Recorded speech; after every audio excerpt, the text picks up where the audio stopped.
은퇴하면 여유롭다던데 통장 잔고 27만 원, 아내는 짐 쌌다. 은퇴하면 이제 좀 쉬면서 살지.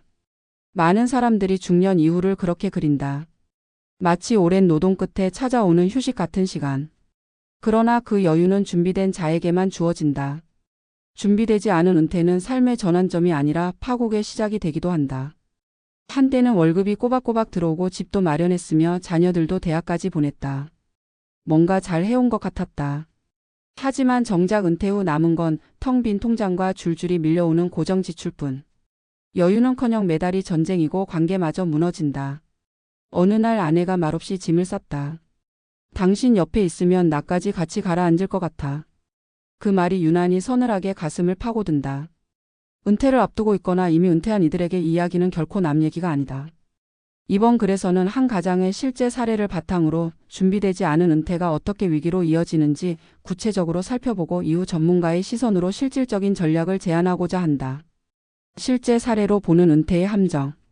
김영철 가명 63세 씨는 서울 외곽의 22평 아파트를 소유하고 있는 평범한 가장이었다. 30년간 대기업에서 근무했고 기술직으로 정년까지 채운 덕에 퇴직금도 약 1억 원 정도 받았다. 자녀 2명은 대학을 졸업했고 큰아들은 결혼까지 마쳤다. 은퇴 전까지 김 씨의 삶에는 늘 일이 있었고 수입도 안정적이었다. 아내와는 가끔 말다툼이 있었지만 평생 같이 살아온 전우 같았다. 하지만 은퇴 후 1년이 지나면서 상황은 급격히 바뀌었다.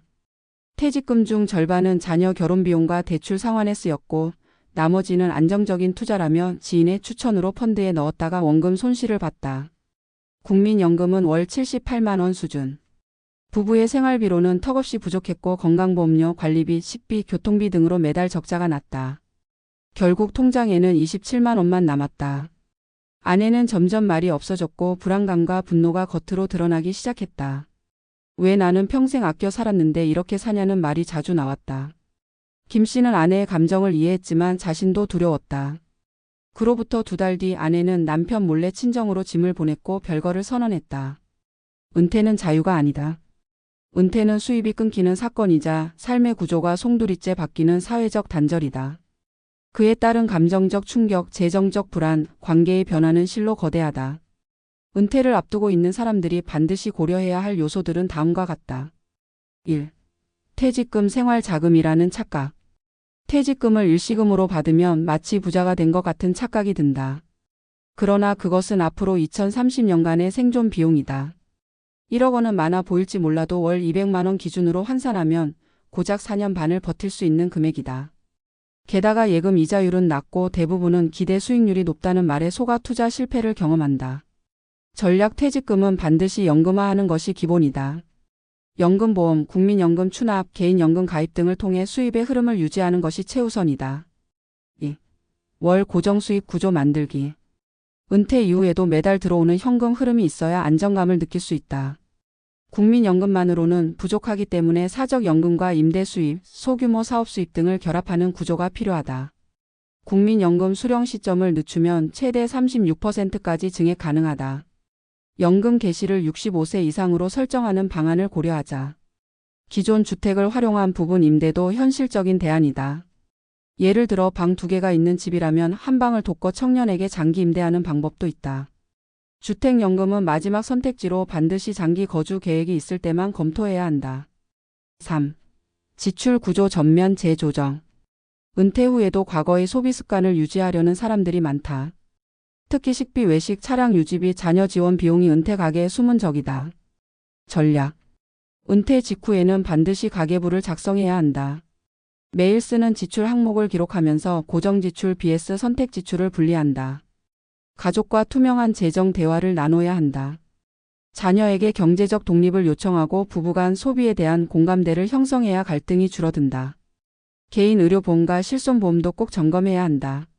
중복 가입이나 필요 없는 특약이 포함된 경우가 많아 재조정만으로도 연 100만 원 이상을 아낄 수 있다. 4. 은퇴 이후의 일 설계하기. 은퇴는 노동의 종식이 아니라 소득의 전환이다. 경험과 시간을 활용할 수 있는 작은 일거리라도 반드시 만들어야 한다. 그것은 단지 돈의 문제가 아니라 자존감과 심리적 안정의 문제이기도 하다. 전략. 자신이 했던 직무 관련 아르바이트나 컨설팅 업무를 탐색해본다. 최근에는 중장년층을 위한 재취업 플랫폼의 시니어잡, 인생이막 등도 활성화되고 있다. 글쓰기, 유튜브, 블로그 등 개인 콘텐츠 생산도 수입원이 될 수 있다. 일정 기간 준비가 필요하지만 초기 비용이 적고 자율성이 크다. 동네 기반의 커뮤니티 활동에 마을관리소, 학교 보조강사 등을 통해 사회적 관계망을 유지하는 것도 중요하다. 부부관계 재정비. 은퇴 후 부부관계는 급격히 나빠질 수도 다시 가까워질 수도 있다. 핵심은 소통과 역할 분담이다. 은퇴 후 남성은 종종 무기력해지고 아내는 오히려 돌봄 부담과 가사 노동이 가중되며 갈등이 커진다. 부부가 함께 은퇴 설계 워크숍이나 재무 상담을 받는 것도 효과적이다. 서로의 불안을 이해하는 데 도움이 된다. 역할 교환을 제안해보자. 남편은 식사 준비, 청소 등 가사를 분담하고 아내는 가족 재정 관리에 함께 참여하도록 하는 방식이 유효하다. 무엇보다 은퇴 후 부부의 시간표를 함께 설계하는 것이 중요하다. 여행, 취미, 봉사 등 공동의 활동은 갈등을 줄이고 유대를 높인다. 김영철 씨처럼 열심히 살아왔는데도 왜 이렇게 됐나라는 탄식을 하는 은퇴자들은 많다. 하지만 그 탄식 속에는 한 가지 공통점이 있다. 은퇴는 계획하지 않았다.